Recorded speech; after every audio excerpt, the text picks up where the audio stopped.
So we're continuing our discussion on the 7 goals that economies have, and let's just recap. So the first goal was what? It was an improved standard of living. And how do we measure that?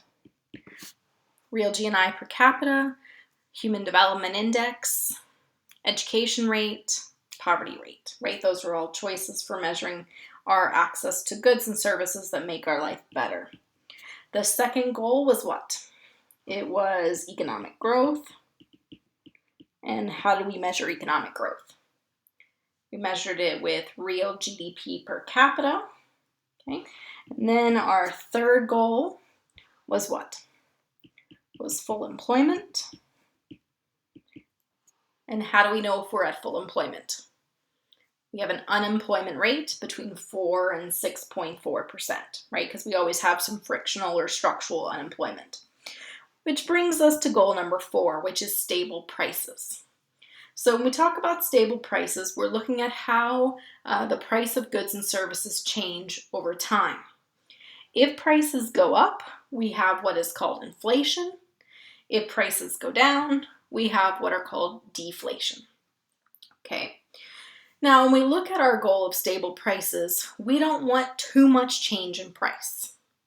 Because if we don't know how much it's going to cost the business to run next month or next year, our economy can't grow or be very stable, right? We can't plan if we don't know how much things are going to cost. Same thing with households. If you don't know how much it's going to cost to get groceries tomorrow, next week, you can't plan accordingly, right? So we want to have fairly stable prices. We also tend to want to have a little bit of inflation because prices go up when there's increased demand.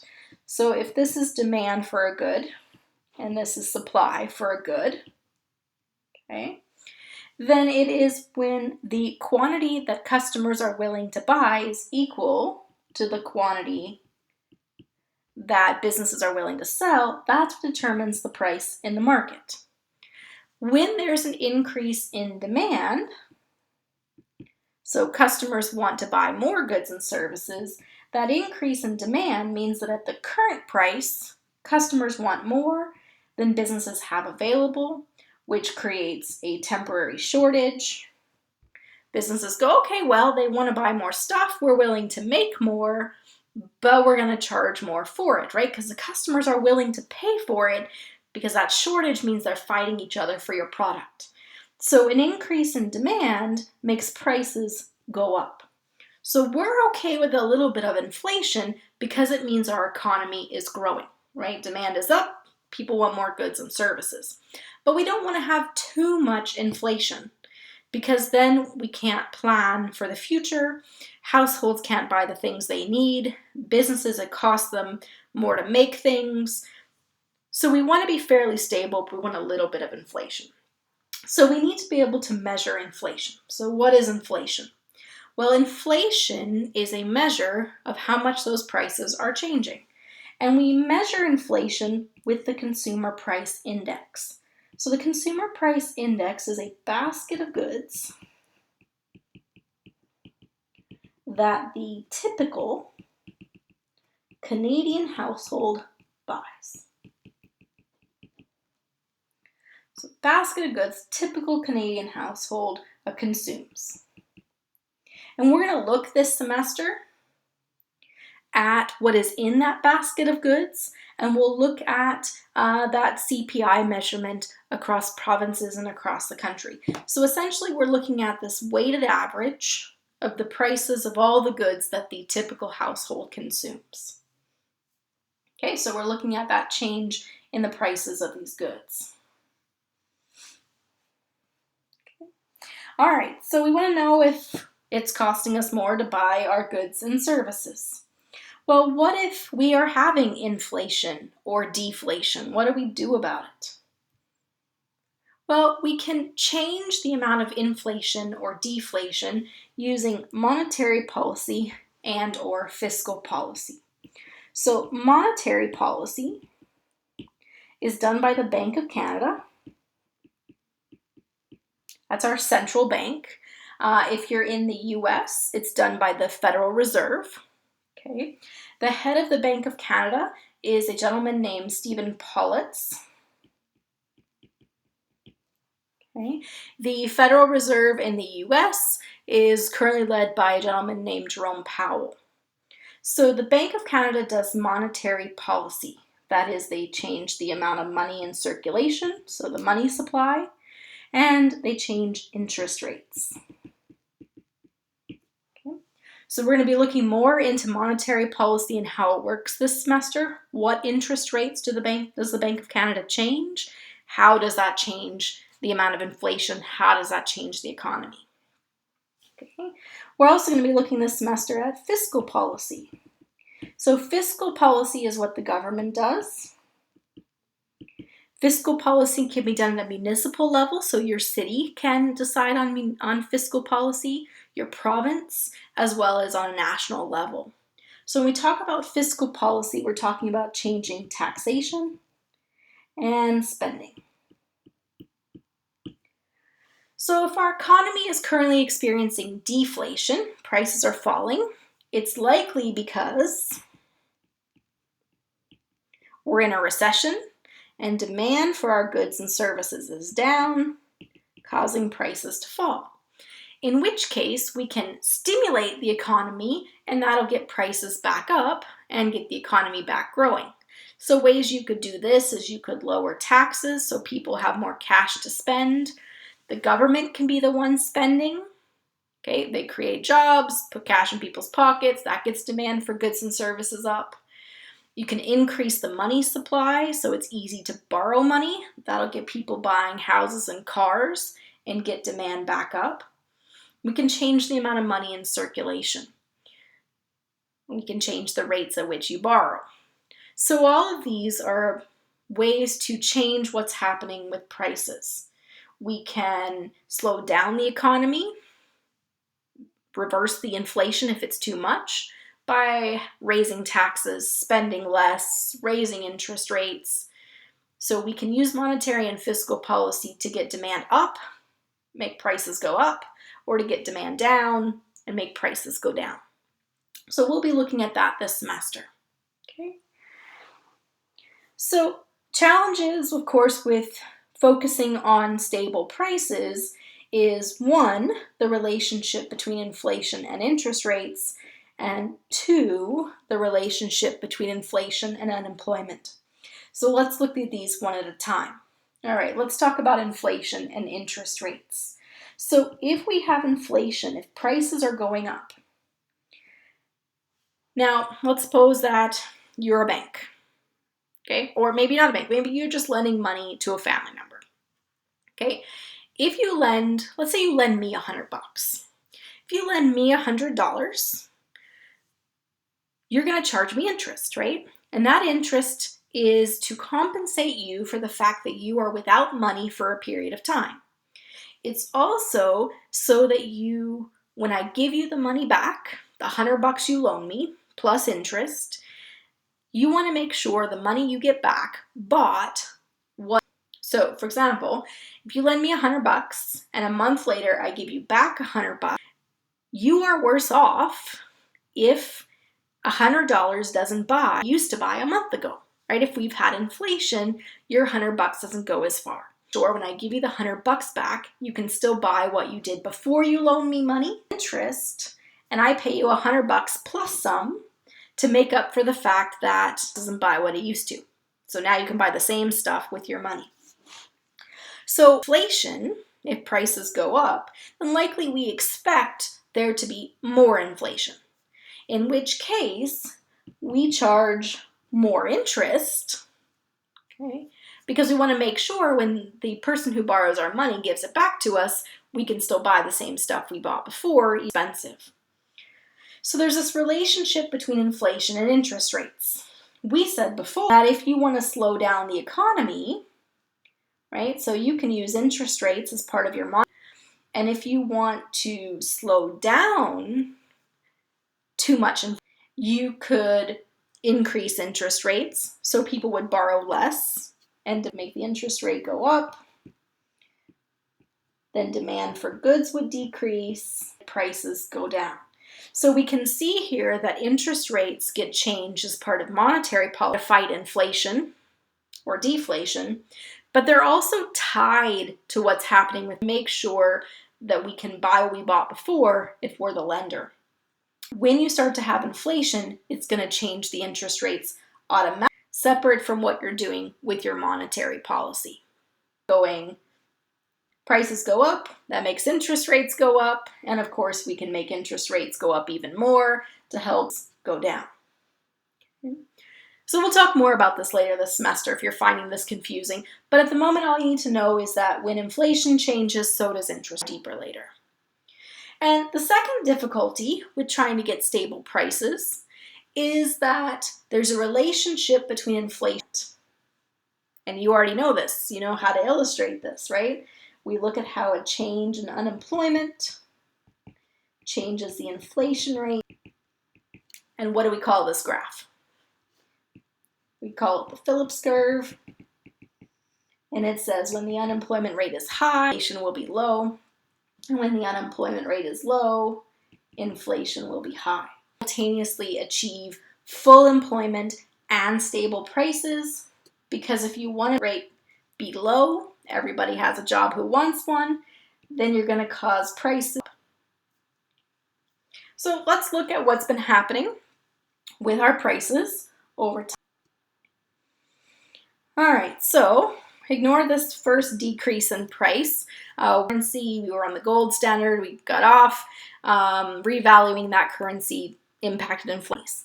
But if you see here, in the early 30s, that is tied to the Great Depression, because during the people don't have jobs, they can't buy goods, demand for goods falls on the shelves, and you drop the prices. So we tend to have inflation when we have recessions and depressions. We can see again, here's the Great Recession in 2008, 2009, deflation. So that's why we want some inflation, because it's tied to economic. We don't want too much inflation, otherwise we can't afford to make goods or to buy goods. That also has a detrimental impact on the economy. The 1970s were an interesting period that we call stagflation. And the reason that stagflation is an interesting time, stagflation here, is we had high unemployment and high inflation. It doesn't happen, right? We shouldn't have high unemployment and high inflation according to that graph the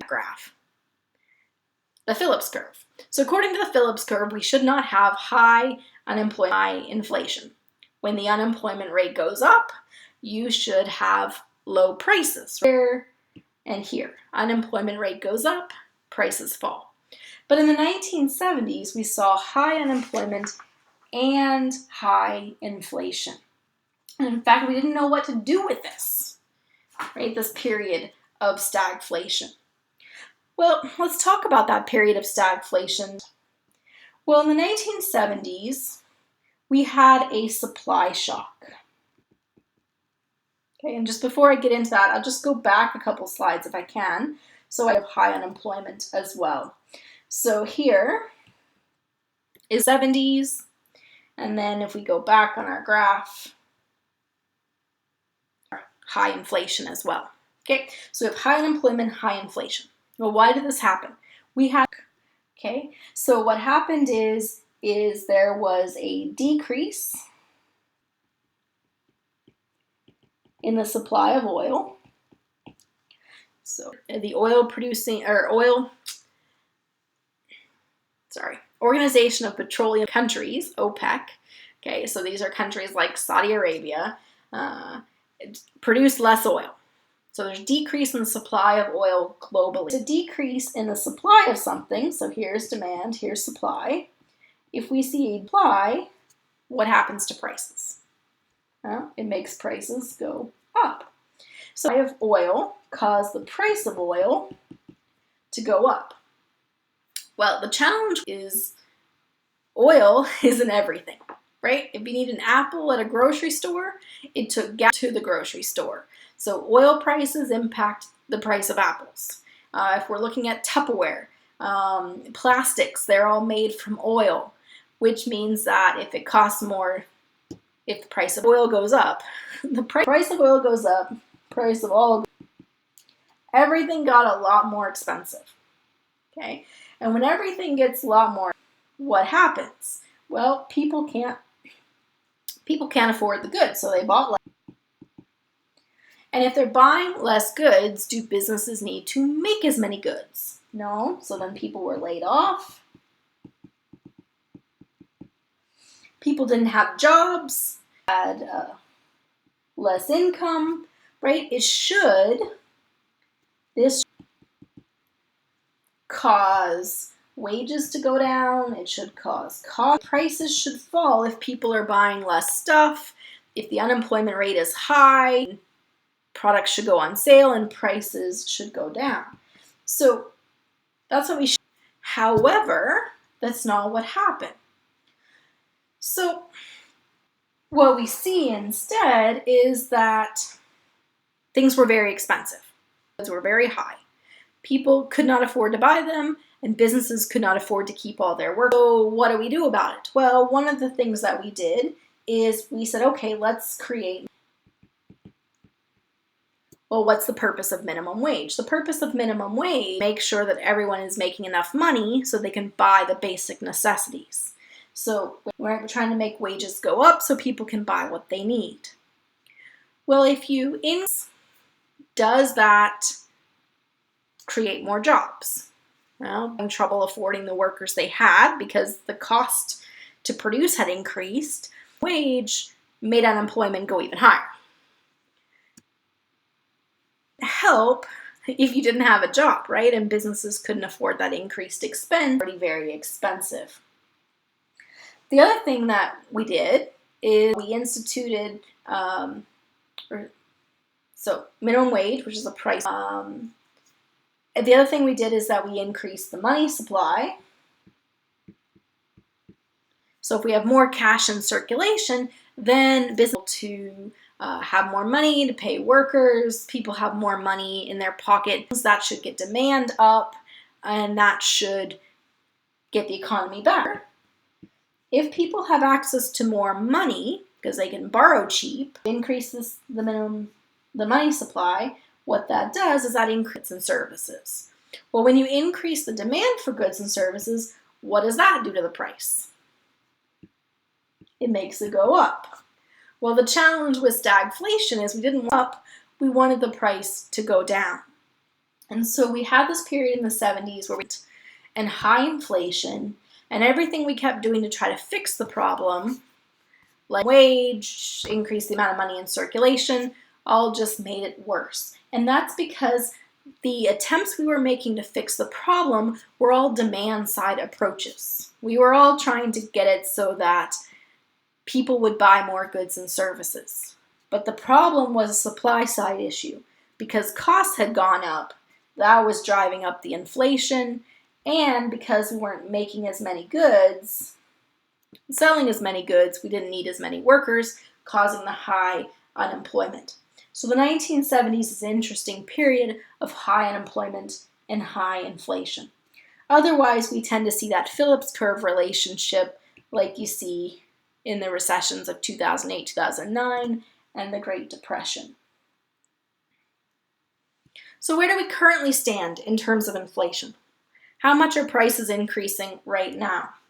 Well, we can go and look. Here's Stats Canada. The Consumer Price Index has increased over the last year by 2%. So prices, inflation, 2% for the last year. In the US, if we look at their inflation, you can see here's their CPI, and their prices have increased about 1.8%. In Canada, our primary goal is to keep inflation between 1 and 3%. So our target is essentially 2%. So we want to keep it between 1 and 3%. If it goes below 1%, the economy is not doing well, and we need to use monetary and fiscal policy to fix it. if inflation is over 3%, the economy is growing too quickly, we need to slow it down.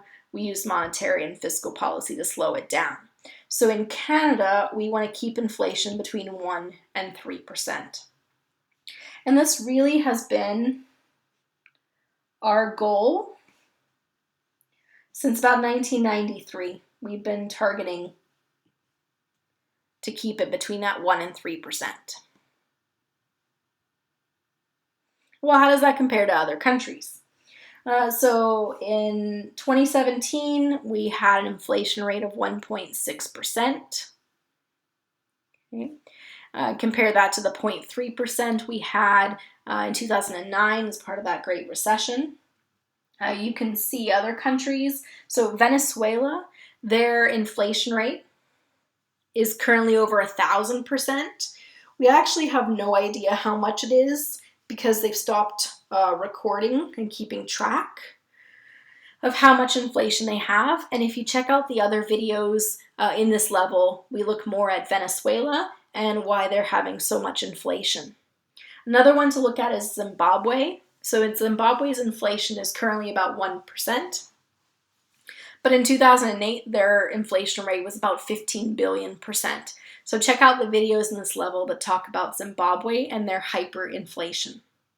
We can see some of the areas that are having deflation right now, like Chad and Saudi Arabia, and other countries that are having large amounts of inflation like Syria and Egypt.